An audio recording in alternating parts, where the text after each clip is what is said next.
Google ఆంటీని అయితే వాడుకునేవాడిని.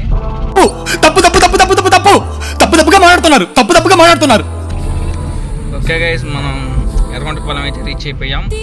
ఇక్కడ నుంచి ఇంకా మా ఊరు మాచర్లకు వచ్చేసి 1 అవర్ 50 మినిట్స్ కానీ 1 అవర్ కానీ పట్టుద్ది.